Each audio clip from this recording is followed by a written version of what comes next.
And I thank Sure. the people that are listening for taking time to learn a little more about our integration into American society. So I'll wait for you to put the PowerPoints up. Sure. So thanks everybody for attending. This is our third FYI webinar series of 2013. Let's see if we can get the slides to advance here. There we go. Today's webinar is about the integration of Portuguese into American society, and it is presented by Dulce Maria Scott from Anderson University and also from the Institute for Portuguese and Lusophone World Studies at Rhode Island College. Today's webinar sponsor is by Rhode Island College, the Institute for Portuguese and Lusophone World Studies, so we thank them very much and encourage everybody to visit their website. To ask a question, all lines are muted today, so you will need to type in your question to the GoToWebinar box, and then I will read the questions to Dulce, and it's quite effective. So if you think of a question after the webinar, you can always send us your questions via email. So without further ado, I'm going to hand it over to Dulce Maria Scott so she can take us through today's agenda and webinar information. Go ahead, Dulce. Okay, Angela, thank you. And again, thank you to the audience. Today we are going to talk about education, income, and the occupation, and how Portuguese-Americans are doing in the United States compared to other groups, some European groups, minority groups, etc., and Brazilians. The sources of data are the American Community Surveys, an online survey that I did in 2010 and 2011, and personal interviews that I conduct with Portuguese Americans on an ongoing basis. So we're going to start with education, and then we're going to talk about income, and then we're going to talk about occupation. So this chart is from the American Community Survey, and it shows the average educational attainment for high school and college, first for America, then for all the people in the United States that identify themselves as Portuguese American, and then only for the immigrant generation, people that are born in Portugal. And so, as you can see, given the historical circumstances in Portugal, our immigrant generation did not come with very high levels of education, but you can see progress from the immigrant generation to the American-born generations. So let's move on to the next chart. And this chart compares the Portuguese to other groups. And as you can see, we are lower than Brazil, for example, lower than the Greeks, the Italians, and the Irish, but we are higher than the minority ethnic groups in America. We are higher than Cape Verdeans and Mexican Americans and African Americans. So we are more or less in the middle. Moving to the next chart, what we see is that the level of educational attainment for the Portuguese is very different as we go from state to state. So the states like Massachusetts, New Jersey, Rhode Island have the lowest levels of educational attainment, whereas if you go to Texas, for example, the high school graduation rate is 93% and the college graduation rate is 34.3%. So what this shows is that the states where traditionally our immigrants have settled in the East Coast, and to some extent also California. California is a little higher than the East Coast, but not by that much, the educational rates for the Portuguese are lower in those states than they are in the new states. When I say new states, I mean the states to which the Portuguese population has been moving in the last few decades. And so this is attributable, I think, to the fact that people that have high levels of education are moving from the traditional states to the other states. So there's a lower concentration of the immigrant generation in those states, as well as of perhaps people who didn't achieve as high a level of education as others.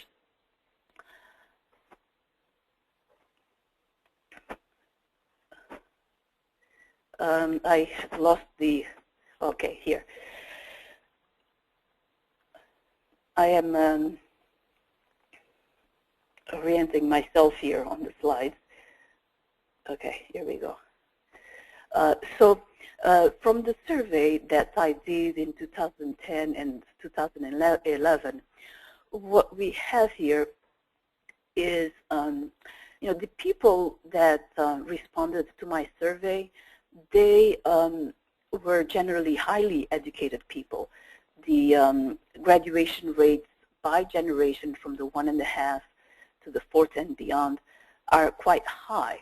So the high school graduation varies from 92.5 to 98.3%, and then the bachelor's degree rate varies from 33 to 49% for the 4th generation. And this 4th generation educational rates begin to be similar to the Asian American population that have rates similar to that one. They have very high rates of achievement, of educational achievement. But what comes out of this chart is that the children, that's the first two columns, they have very high educational achievement, but the majority of them had parents who had very low levels of education. So you can see the educational rates for the mothers for the 1.5 generation. By the way, the 1.5 generation are children that came to the United States with their parents. The parents are the 1st generation. Children under 14 are the 1.5 generation. And then the 1st generation that's born in the United States, that's the 2nd generation. And then the grandchildren are the 3rd generation. And then the great-grandchildren are 4th. And I put and beyond because, in my survey there were people from the 5th, 6th, and 7th generations, but it was a small number, so I put them together with the 4th generation. But as you can see, this is a tremendous level of educational progress from the children to the parents. The mothers of the 1.5 generation at 2.4%, only 2.4% at completed college. The fathers only 2.7% at completed college, and then you have the children 33.6%, and so on. So that's a tremendous level of educational progress from one generation to the other. The other thing that you see in this chart is that, for the parents, it's not until the 4th generation and beyond that you see them achieving educational levels that are close to the national average. Especially the fathers. The mothers are still, in the 4th generation, are still a little below the national average for college graduation rates.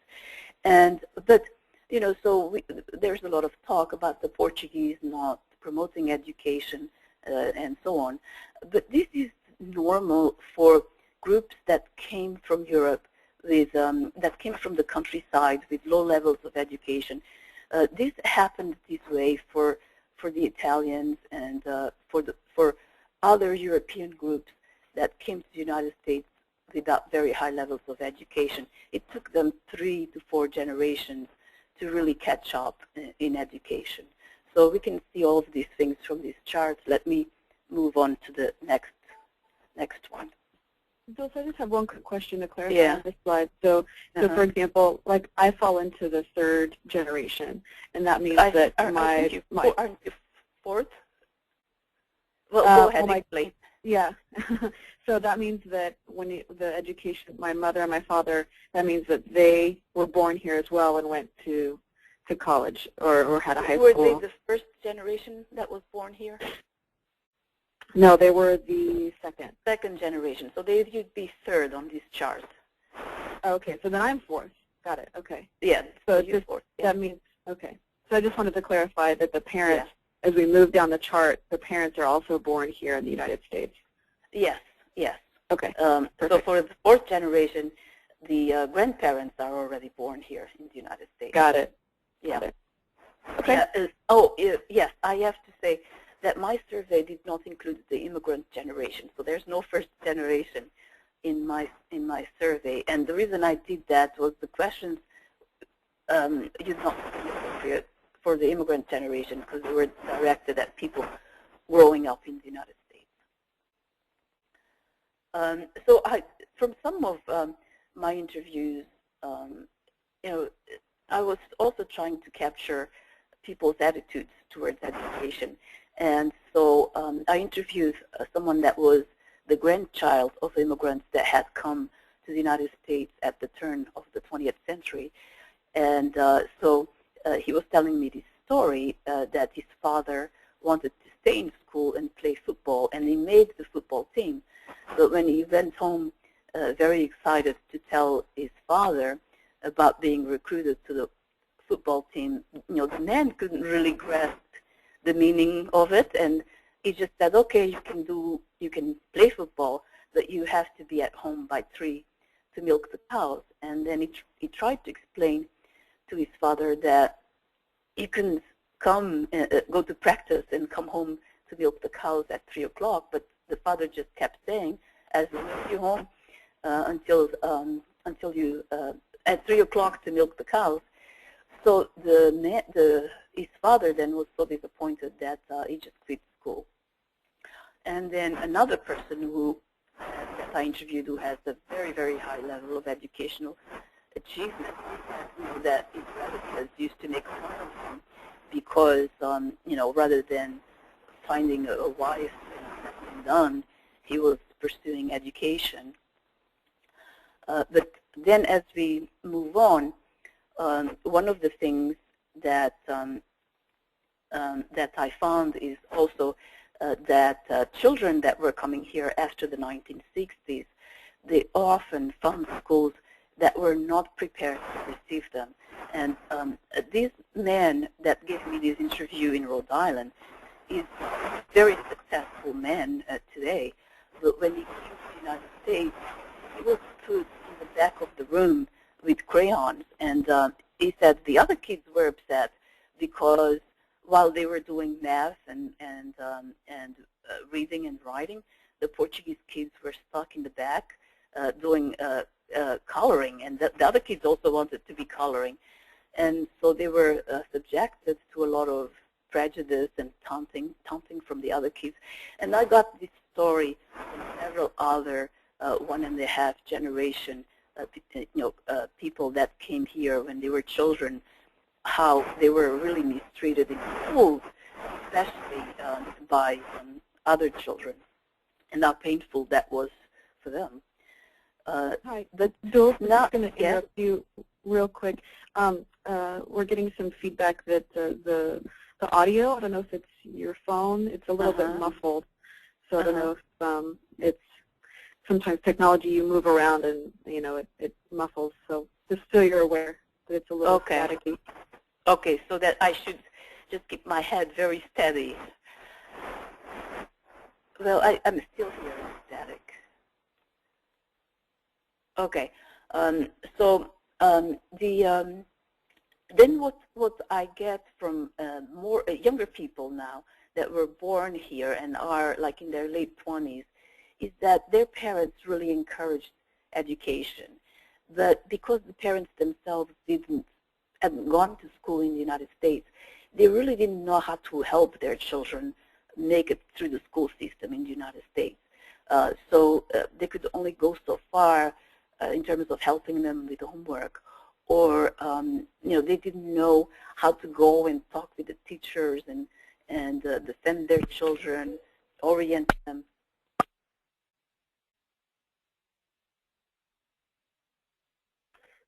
Hello? Hello? Are you there? Yes. Oh, we lost you for a second, but you're back. Yeah, okay. Hello? Yes.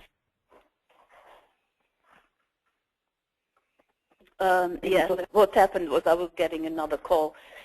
All right, so so that was one of the things that I found out from this, is that over time the attitudes of the Portuguese towards education have become a lot more favorable.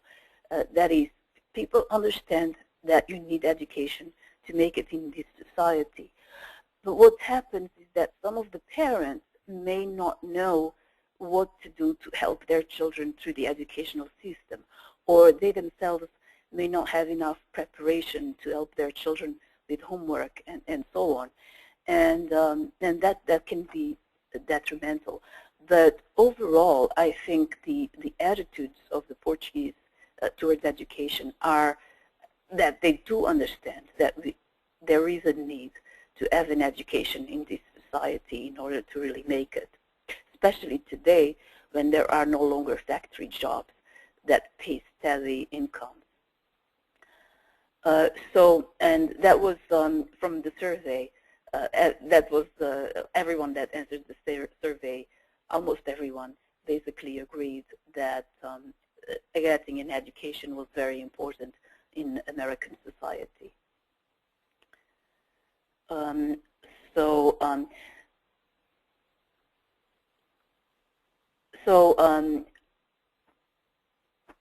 I basically have summarized that, so let's move on.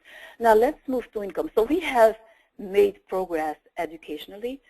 We can still make more progress. It is very important that the educational attainment of the Portuguese increase, and that of all the areas of income, occupation, and education, that education is the one where we need to make most progress, because we are doing very well in terms of income and occupation. We just need to increase our education. So on income, you can see this is on the second column. You have the averages for the United States, and then you have the averages for Portuguese-Americans. And as you can see, Portuguese-Americans are at a higher level than the averages for the United States.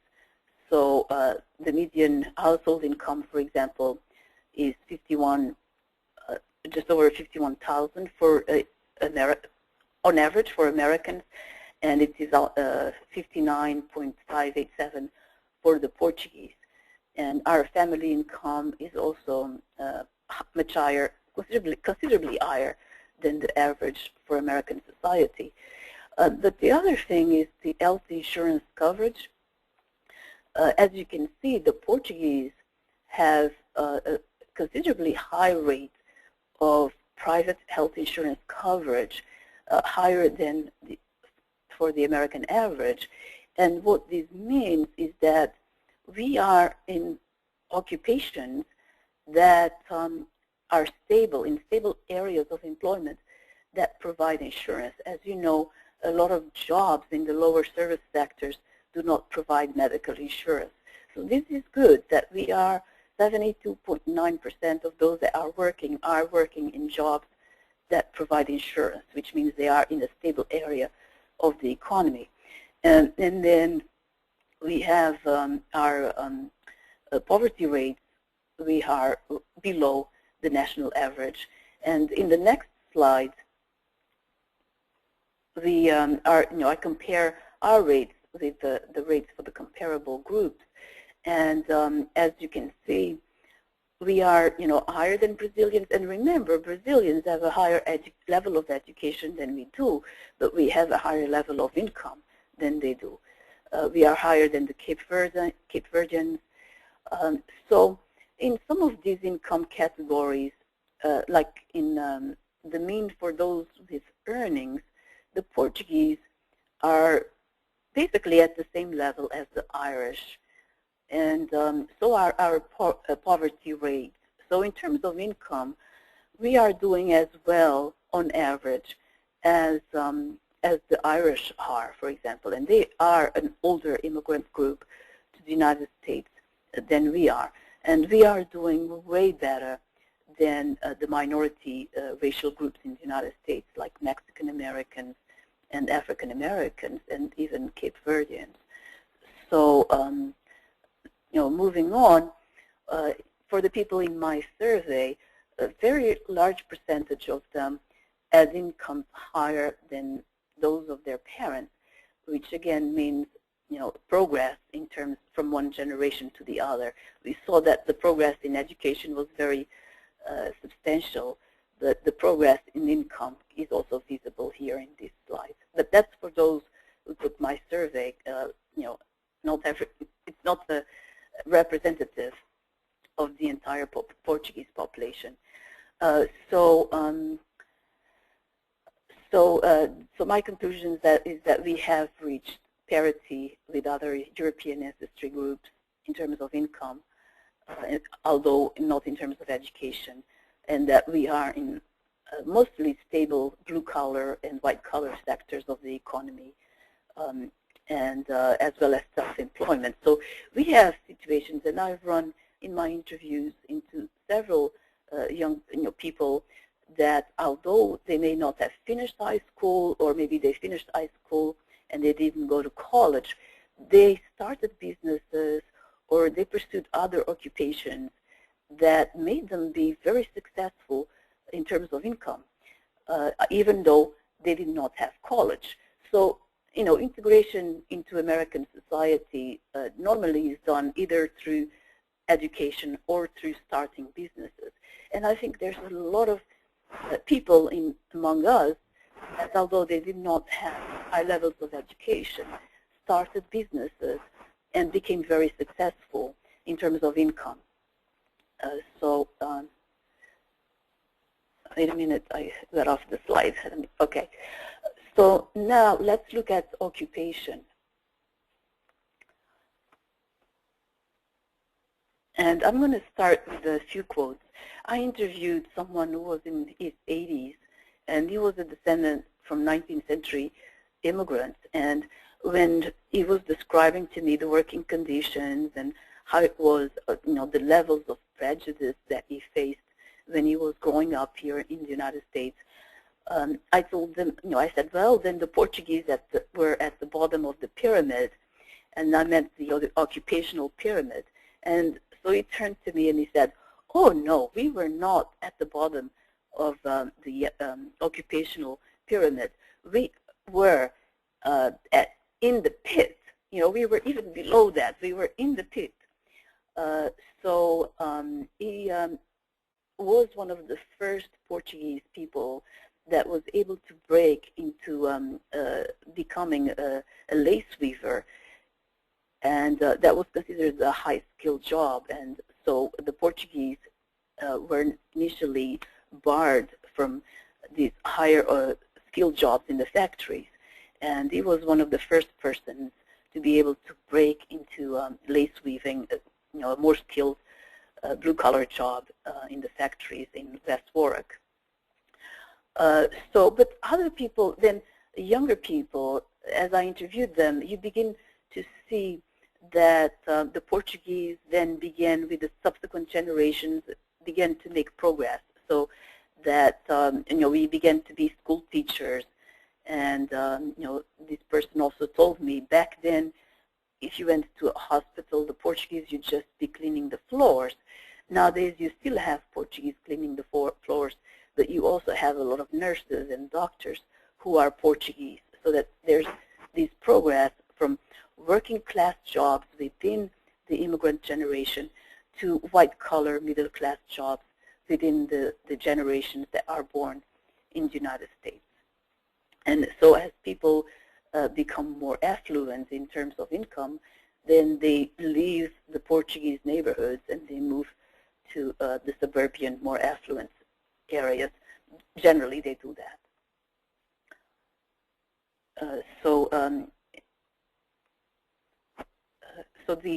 From the American Community Survey, then we can see the comparison with the other groups that I've been comparing the Portuguese to. But on the column for Portuguese, I also put the Portuguese, the immigrant generation, the Portuguese that are born in Portugal, and compare them with the entire group of Portuguese-Americans, which includes all the generations, the immigrant generation and all the generations born here.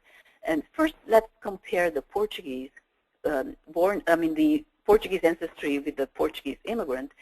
And what you can see that progress from blue-collar professions to white-collar professions. So, for example, in management, professional, and related occupations, the immigrant generation, only 20.3% are in those types of occupations. But then for the entire group, the entire ancestry group, it's 33.1%. So in those occupations, we are just slightly lower than the U.S. average, but we are quite higher than the Brazilians, the Cape Verdeans. We are lower than the Italians, and we are substantially higher than Mexican Americans and African Americans. So then as you go down the line, one other difference that you see, if you go to the column that says production, transportation, to the row that says production, transportation, and material moving occupations, you also see a significant difference between the immigrant generation and the entire ancestry group, where among the immigrants, we have a higher rate of people in these blue-collar occupations than we do among the entire ancestry group, which means that people have been moving from blue-collar areas to white-collar areas. And so the other big difference is also in government workers. The entire ancestry group has a significantly larger number of people working for the government in government white-collar occupations than the immigrant generation. And our rate there is similar to the Italian rate and considerably higher than the Brazilian, the Mexican, but lower than African Americans. And so, as you know, the government, in order to have this level of insertion into the government, that means that we are getting people elected, that then people that once group has power politically, then it also has access to the government jobs, to administration jobs. And then our rate of self-employment, as you can see, it's higher, with the exception, it's higher than all the other groups with the exception of Brazilians. Brazilians have a considerably high rate of self-employment. So let's move on. So in my online survey, the same thing is evident with the group of people that took the survey, that many of them were in middle-class, white-collar occupations. But if you look at what the occupations of their parents were, factory workers, labor in construction, farmers, and for the fathers, and then for the mothers, factory worker, homemaker, and cleaning services. So you can see that, these people, that among the children that are now in white-collar jobs, professional jobs, their parents were in blue-collar, were laborers in blue-collar occupations. So there's a tremendous progress there in occupation from the generation of the parents to the generation of the children.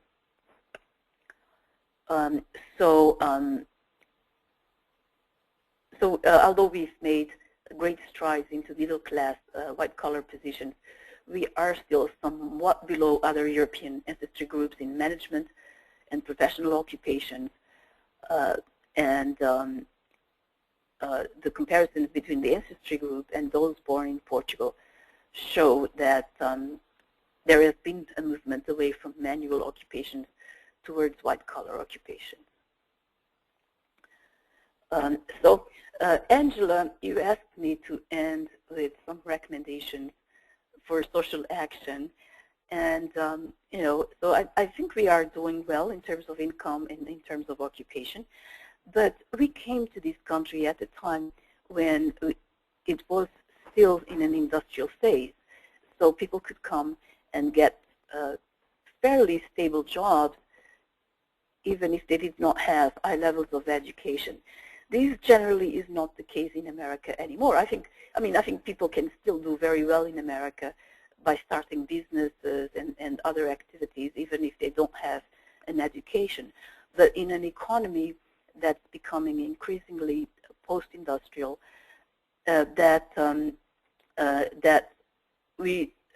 key is to get education. It's become more important than ever to have education. And this is the area where our community, our group, really has to work on. We need to work on the education of our children, in promoting it and helping them achieve. One of the keys to educational achievement is people being proud of who they are and being proud of their ancestry, and being told that positive things about themselves and about who they are and about who their people are. And so although there's a lot involved in educational achievement, including the quality of the schools, the capacity of the parents to help their children, we also need to have a positive narrative about who we are as a people, and so that our children are going to school feeling good about themselves, feeling that they are capable of succeeding, rather than being told negative things, the prejudice and the stereotypes about the Portuguese. So I think that we could work in 3 areas. One of them would be working with parents to help their children in their education, with schools, and then with our communities. And so starting with the parents, work with parents to encourage involvement in the education of their children at home, at school, and within the community. People sometimes think that education happens only in the schools. Education happens everywhere.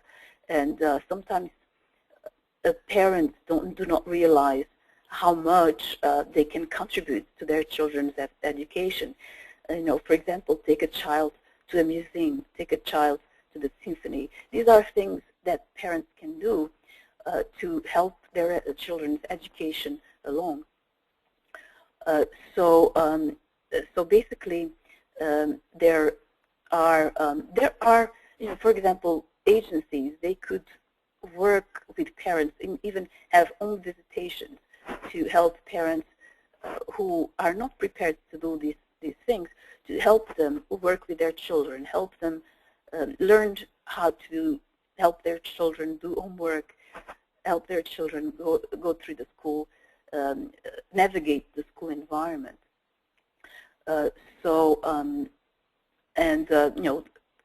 Also educate the parents about the benefits of attaining a high level of education, and provide opportunities for the parents to come together to express their concerns and learn from each other information on how to improve the educational attainment of their children and the community.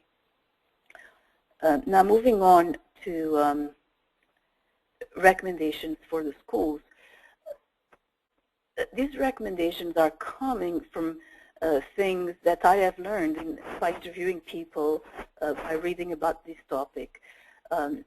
So, the example that I gave before of the gentleman that was put in the back coloring crayons really shows a school that was not adequately prepared to deal with immigrant children. Also, teachers are human beings, so whatever the stereotypes or the prejudices are in a given area, they're going to have them. And we know that if a teacher does not expect much from a child, it's going to become a self-fulfilling prophecy. That is, that child is not going to do well, because if the teacher does not think the child is capable of achieving, then he or she will not then work with the child in a very stimulating way to stimulate the child to achieve, and then the results are that the child is not going to do well. Community groups and organizations, they can work with the schools, with the teachers, with the counselors, particularly to combat the stereotypes against the Portuguese, which still exist to this day, although they're not as strong as they used to be in the past. As a community, we can demand that our history, Portuguese history, be taught in the schools, as a way to value Portuguese culture and the contributions of this population to the world and to the United States. Make readily available to students materials about Portugal and Luso-Americans so that students might work on academic projects related to their ancestry, create within the schools after-school programs of Portuguese language enrichment, in addition to offering Portuguese regular classes. So these are difficult things to do, but in numbers there's power, and the community groups that are working in these areas can come together to do these things, work with the schools to do these things. And now moving on to the community. The community has to defend itself and has to promote its children and work towards improving the educational achievement of the children. So that we can work with community organizations and businesses to mobilize community resources in support of education and increase efforts to supplement the education of children with after-school cultural and educational community programs. I was reading about the Korean American community in Los Angeles, and the parents force their children to go to after-school programs where they are being taught extra. And we know about the high levels of achievement of most Asian American communities in the United States, not all of them, but this is what they do, and that puts their children at an advantage over the children of other groups who do not have that. These children, after they finish school, they go to programs that are subsidized entirely by the Korean community to learn more, and that gives them an edge over all the other students that they go to school with on a daily basis. So implement a mentoring program where children may have the opportunity to shadow successful professionals. This is where we need role models. The professionals do not necessarily have to be Portuguese, although Portuguese ones would be even better. But have the children, you know how you have the take your child to work day. This would be take a child of Portuguese descent to work day, such as doctors, nurses, lawyers, business leaders, teachers, among others, to provide positive role models and show the children what's involved in their work. We could likewise mobilize community resources to start summer camps where the children would be literally immersed in an environment where there would be high expectation of them, and they would be involved in high achieving activities. Of course, all of this costs money, and the question is, can the community raise funds for these types of activities? So the children should also have an opportunity to visit Portugal and to remain there at least a month. There are student exchange programs. We need to create those, enhance those. I know that Rhode Island College has been involved in bringing students there. They are college students. Maybe we also need to bring high school students as well, and maybe even middle school students. And then just provide the community groups that are involved in these efforts with data on a regular basis so that we can document the progress that our children are making in education. And so I'm just going to show you an example of a gentleman that I interviewed in Fall River. He's a business person, and he's very much involved in activities to promote the Portuguese, to promote education among the Portuguese, and to promote ethnic pride among the Portuguese. So he told me, in a very passionate voice, the Portuguese built the economy of this area with many sacrifices, a lot of sweat, and many times with a lack of respect extended to us, working like slaves in these factories. And the child of today needs to know and respect what their parents and grandparents did. This is why we are making an effort not only to monitor the Portuguese Museum, but also a school, the Azorian bookstore, etc., to show the children that they ought not to be ashamed of being Portuguese and speaking Portuguese. Children have to know that the Portuguese world is not just this world that existed here with factories, that as a people we have discovered and done many things, that they should be proud of the glorious history of the Portuguese language, Portugal, and our culture. And these are people who are now adults who really suffered from prejudice and negative sentiments against the Portuguese in these areas where they grew up. And they are, because we know the pain, I think they're willing to do something to prevent our children from going through the same pain, I guess. And then I ended these charts. These are the presentation with some sites that have different programs. Some of these are more directed to recent immigrants, and some of them are specifically directed towards the Latino population. But these are programs where they have several ways of supporting parents so that the parents can support their children's education. And I thought, although Portuguese-Americans might not qualify for these programs, in part because, with the decline in immigration after the end of the 1980s, a lot of our children are now children of people who were born here or people who came as children. But that some of these programs, I'm not going to go through them. People can then open the links and see what they are. Might be adapted by local community organizations to help to help the Portuguese families get involved in the education of their children. And I think this is my last slide. Yeah, okay. Yes. So, thank you very much. I'll let you take over, okay? Great. Yes, and we do have a question online. Oops, let me scroll up to it. Does your study include highly educated Portuguese that are first generation in the USA? And do you have a way to analyze how Portuguese education from Portuguese academic institutions, how that credibility is received amongst U.S. academic institutions or companies? So there's two questions there. Yeah, the survey that I did online includes people that came as children to the United States or came before they were 14. If the person that asked the question came to the United States after they were 14, they were not included in my survey. The census data does not allow us to make those distinctions. So the only way to do a study like that you'd be maybe through PAPS. PAPS, the Portuguese. What does PAPS stand for again? I'm having a mental block here. The Portuguese-American Postgraduate Society.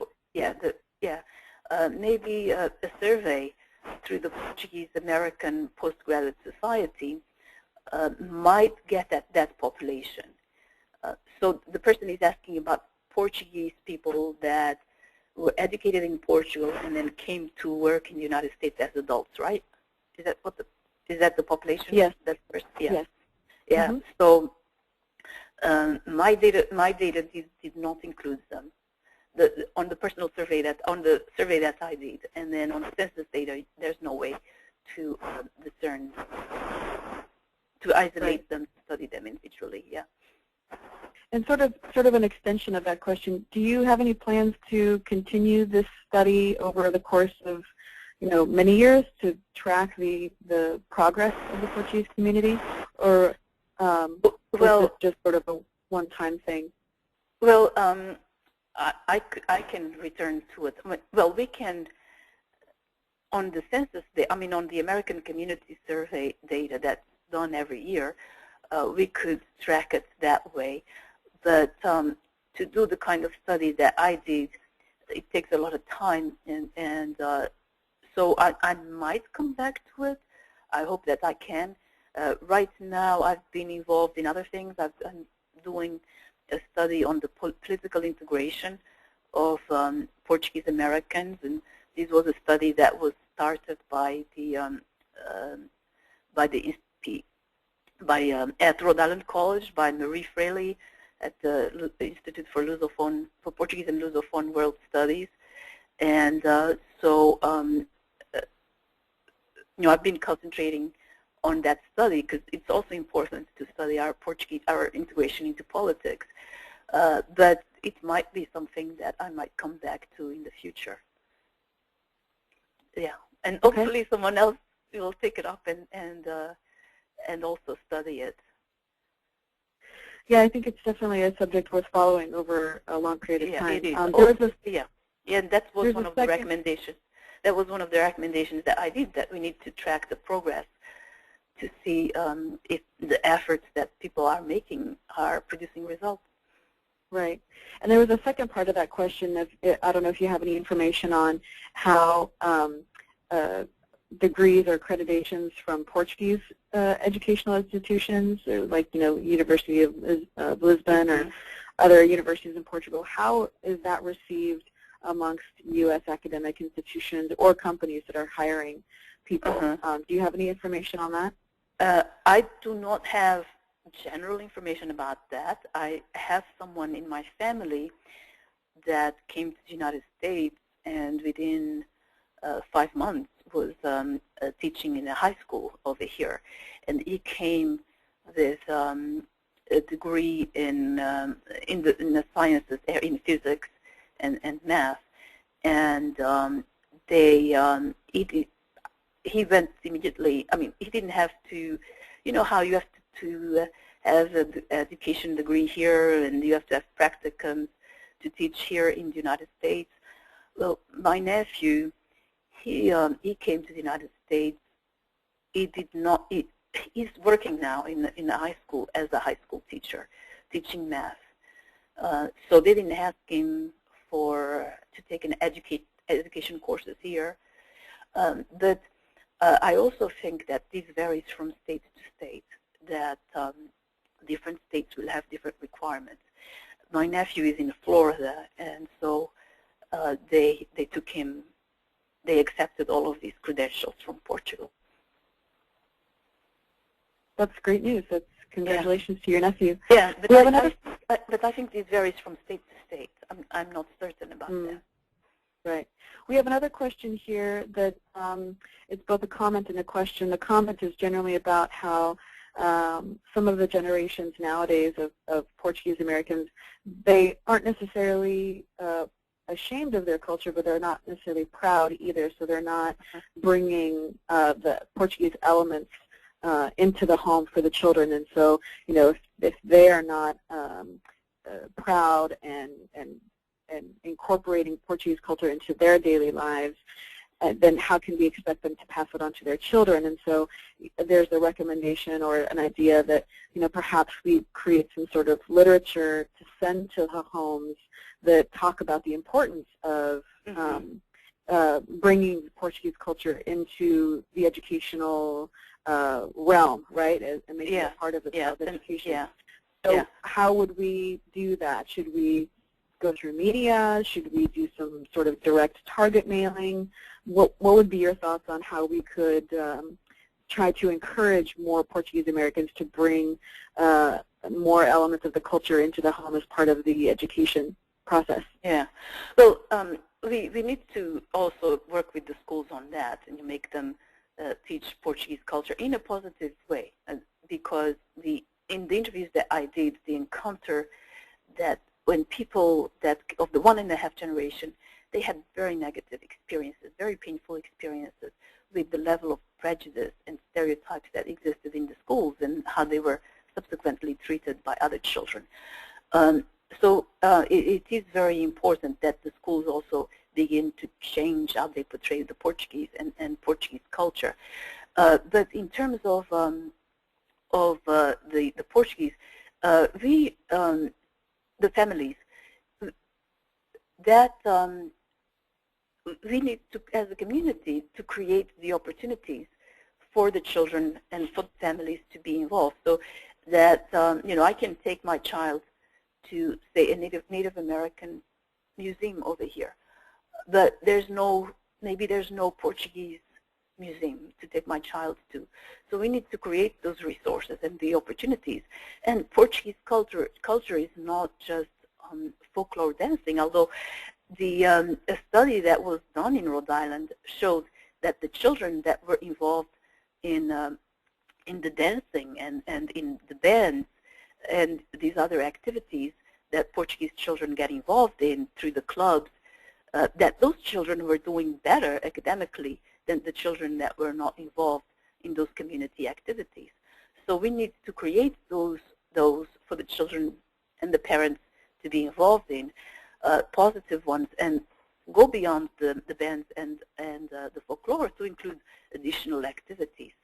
Those are very positive ones, and obviously, as that study showed, just being involved in the folklore and in the bands led children to do better in school. So once those opportunities are created, then advertise them with the parents and even through the schools, and have the information go to the parents in the schools' lunch boxes. I think that the parents will come and bring their children. Yeah, I think there's definitely some ideas that we can implement there, and perhaps it's something that if people here on the webinar have some ideas, they could send them to us, and then we can collaborate with multiple organizations to spread the word. Yes, if there are people that are in the web seminar that are members of organizations, they probably know much better what it is that their organization can do and what resources they have to do things. So they are the ones that need to be at the forefront of doing this. Yeah. We do have another question here. It's around sort of the potential flip side of educating students around Portuguese history. So I'll read the whole comment, and then it follows with a question. It says, I understand the need to fight negative stereotypes against Portuguese-Americans based on class, education, and even race, but I'm not sure that teaching the history of Portugal to Portuguese-American youth will help them succeed in school. Might this not perpetuate ethnic labels when we want to promote integration? What complications do you see with promoting Portuguese history and culture in schools? Might this not construct an essentialized image of Portugueseness that excludes many Portuguese-American experiences and histories? Well, that's an excellent question, and a very complicated one. Well, the first part, America used to be defined as an Anglo society with minorities attached at the periphery. The prevailing definition of America nowadays is a multicultural, multiracial, multi-ethnic society. As such, we are moving away from perceiving this country as an Anglo-American country, and with all the people that come here needing to conform to Anglo-American culture, and perceiving it as a country that is a rich country because it is able to integrate all of these people, but making room for them to exist at the same time. That is what makes the American tapestry, America be as great as it is that while we do live here together, we are from such diverse cultures, this country also gives us room to practice our own culture. And so I don't see a contradiction between becoming an American, integrating into America, and also maintaining and reproducing our own culture here. So that's the first part of the question. I think this society, well, the greatness of this society is that it allows that. And even in the past, when our turn of the 20th century immigrants were integrating into America, although they had a lot more pressure to integrate into America than we do today, even to the point of their parents forbidding them from speaking Portuguese at home because they were afraid that if their children spoke Portuguese, they would be successfully integrated into American society. Even back then, this society, though it really pressures immigrants to assimilate, allowed room for them to keep their own culture. But that's much more so the case nowadays. So I think we can promote our culture among our children and also promote being American and being loyal to the American society and loving America at the same time. We can do both things. And studies have shown that children that have both, that have actually a positive view of their own culture, do better academically than children who do not. There's several studies that have proven that. So we can do both. So we can promote America and promote being Portuguese-American at the same time, and I think the results will be positive. What we do not want is the children to have a negative view of being Portuguese, because studies show that a negative view of one's ethnicity leads to lower academic results, and it may even lead people to just give up because they don't think much that they can really make it in this society. Now, the second part, that's a part that we really have to work on, not to have just a single view or just a few views on what being Portuguese is, because that you'd be also teaching stereotypes about what being Portuguese is.